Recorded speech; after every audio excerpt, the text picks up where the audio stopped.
Sometimes, the most subtle emotional collision can spark the deepest transformation or reveal the most hidden fragility. You may not hear it, you may not see it, but when a narcissist meets an empath, something profound happens beneath the surface. Not a clash of personalities, but a quiet confrontation of emotional truths. On the outside, narcissists often appear confident, even dominant. They walk into rooms with charisma, speak with certainty, and seem to know how to pull people into their orbit. They crave admiration. They position themselves as superior. They calculate, perform, and manipulate, not always out of malice, but out of necessity. Because beneath that armor is something they're running from: vulnerability. Then comes the empath. Quiet, kind, not driven by control, but by connection. Not interested in power, but in presence. Empaths don't overpower others. They understand them. They listen between the words.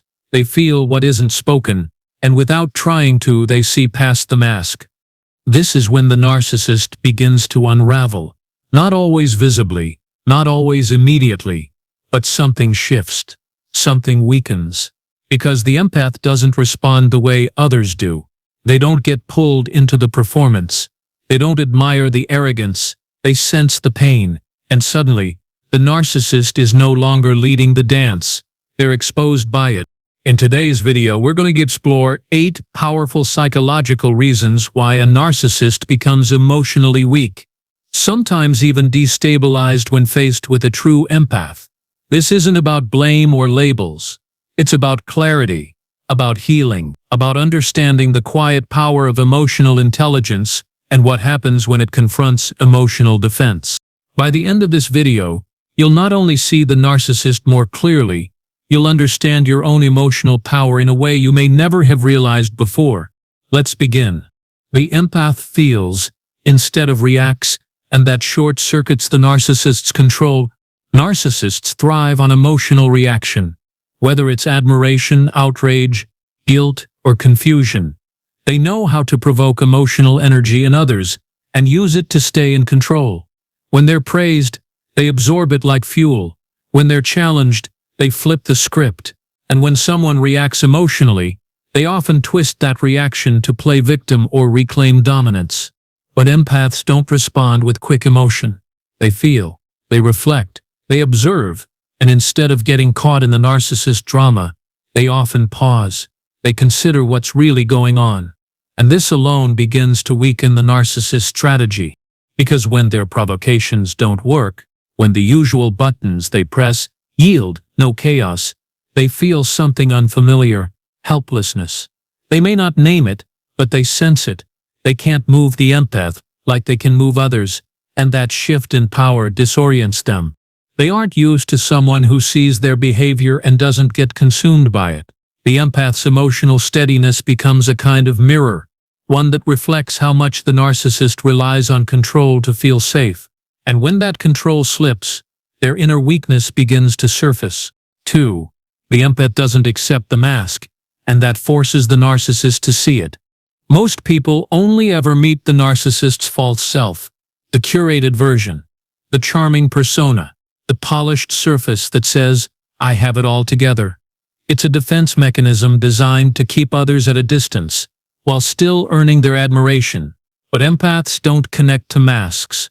They connect to essence, to what's real. Without even trying to, empaths tend to look through the performance. They ask quiet questions. They notice subtle shifts. They don't confront aggressively, but their presence gently says, "I see more than what you're showing me." And for the narcissist, this is terrifying. Being seen without control feels like emotional nudity. The mask has always been their safety. When someone sees past it, they feel exposed, sometimes even violated. And because the empath isn't impressed by status, charm, or performance, the narcissist loses their leverage. They may react by withdrawing, attacking, or trying to regain the upper hand, but inside what they feel is weakness, the kind that comes when someone sees the truth and doesn't flinch. The empath is immune to flattery, and that disarms the narcissist's first line of defense.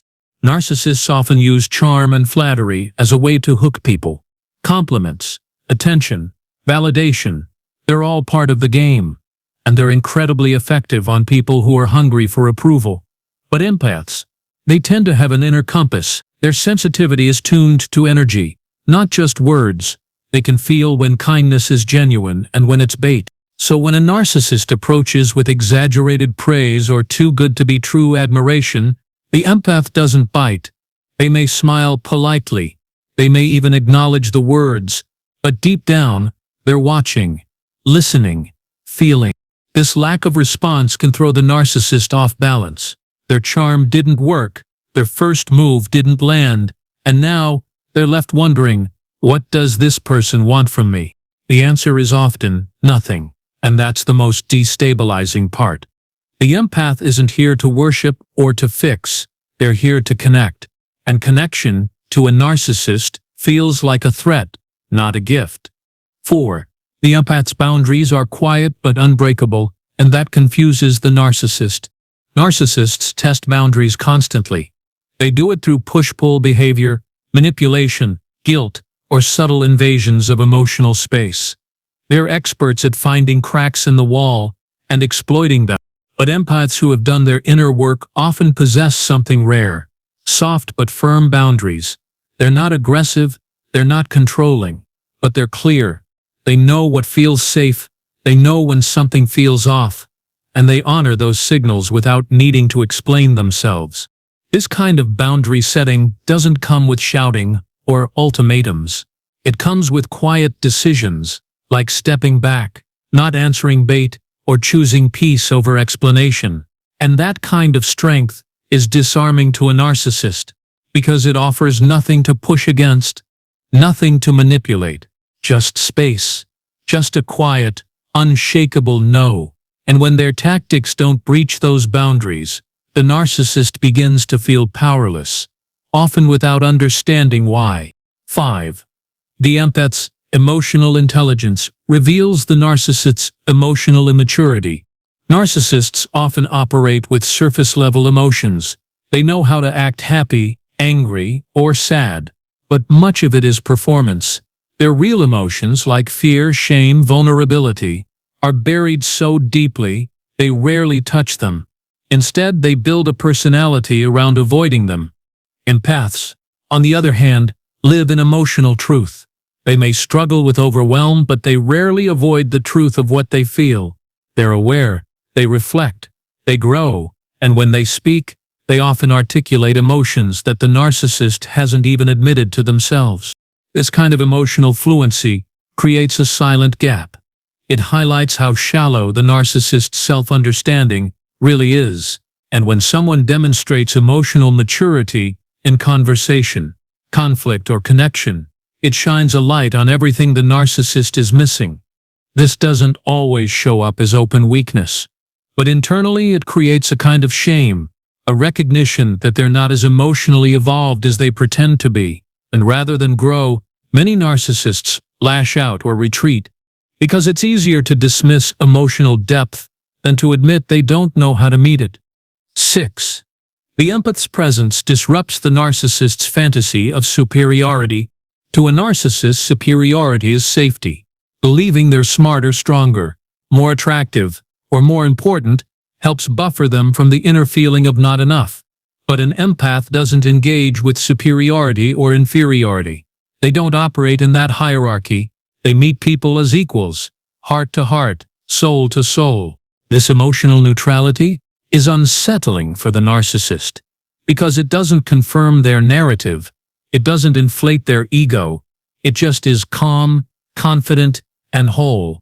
And in that presence, the narcissist starts to feel ordinary, not unworthy, not bad, but not special in the way they need to feel to survive emotionally. And that realization alone begins to weaken their emotional structure, because without superiority, they don't know who they are, and the empath, simply by being, reminds them of that. 7. The empath's compassion doesn't mean they'll stay, and that destroys the narcissist's power. Narcissists often mistake compassion for permission. They think that if you understand them, you'll accept their behavior, that if you care for them, you'll excuse the harm. But empaths, healthy ones, love deeply without losing themselves. They can care and still walk away. They can forgive and still set limits. This duality confuses the narcissist. They're used to people who either abandon or submit, but the empath does neither. They hold space, but not forever. They offer compassion, but not at the cost of their own well-being. And when the narcissist finally realizes, I can't control them with guilt, charm, or pain, they feel weak, powerless, disarmed. Because they were counting on the empath staying out of obligation. But the empath stays only as long as it's safe, and then they leave with peace, not revenge. That kind of exit is something the narcissist never forgets. 8. The empath doesn't need to win. They just need to be free. Perhaps the most profound and deeply unsettling reason a narcissist becomes emotionally weak in the presence of an empath is this. The empath isn't trying to win. They're not locked in a battle for power. They're not invested in proving themselves right or making someone else feel wrong. They're not trying to rise above the narcissist, outshine them, or get even. That's not their motivation. They're not in competition. They're in alignment with truth, with peace, with emotional integrity. And that, more than anything, leaves the narcissist powerless. Because narcissists build their entire world around conflict, unspoken or overt. Their lives are centered on maintaining a sense of superiority, of staying admired, of constantly performing. Their worth comes from comparison, from feeling one step ahead of abandonment, from making sure they're the one in control. It's an endless chase for validation, fueled by fear, masked by confidence. But when a narcissist meets an empath, someone who lives from the inside out, someone who doesn't chase approval, someone who doesn't need to win to feel worthy, they're thrown off course, completely. The empath isn't reacting the way they expected. They're not begging for validation. They're not seeking reassurance. They're simply being. And that presence, that calm emotional freedom, breaks the narcissist rhythm. Because how do you control someone who doesn't need anything from you? How do you manipulate someone who is fully grounded in their own worth? You can't. You lose your grip. Your usual strategies fall flat. The empath would rather be alone than in a fake connection. They would rather be misunderstood than compromise their truth. They would rather walk away in peace than stay in chaos trying to fix what they never broke. And that is a kind of emotional self-trust that a narcissist doesn't know how to match.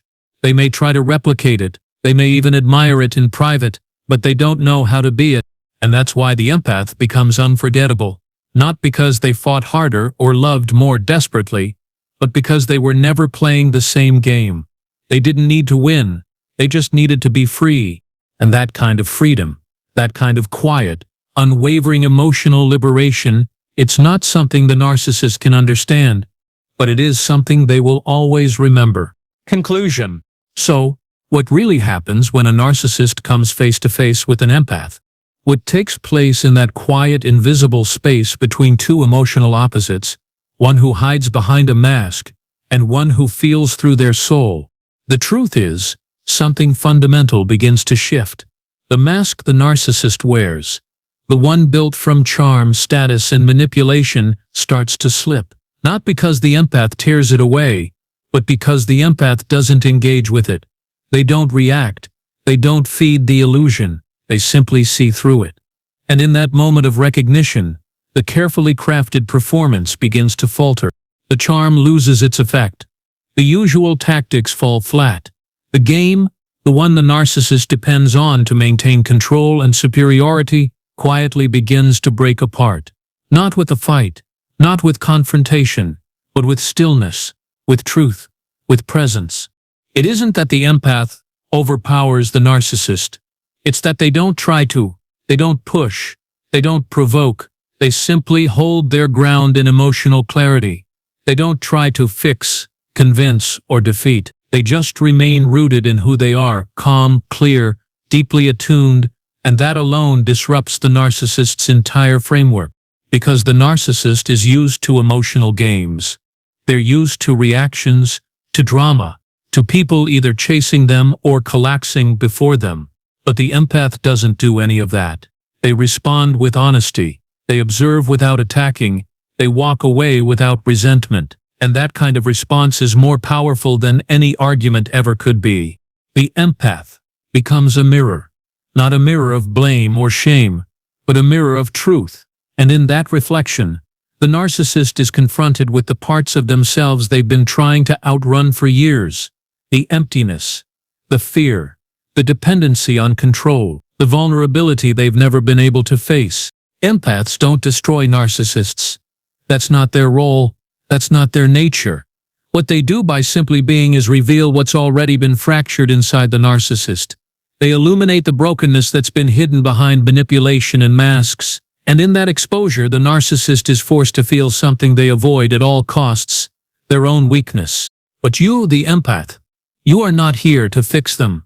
You are not responsible for their healing, for their awakening, or for their choices. You are not here to shrink yourself in their chaos, or to drown in their confusion. Your purpose is not to be their mirror, their caretaker, or their emotional crutch. You are here to feel, to love, to see deeply. You are here to grow, to learn, to trust your intuition, and to protect your peace. And when the time comes, you are here to walk away not in anger, not in bitterness, but in truth. Quiet, steady, self-loving truth. And that truth is something the narcissist can neither control nor erase. Because when you walk away without hate, when you leave without needing revenge, when you hold your dignity and take your peace with you, you claim a kind of power they will never understand. A power not built on domination, but on wholeness. And that kind of power? That's something they'll never be able to touch.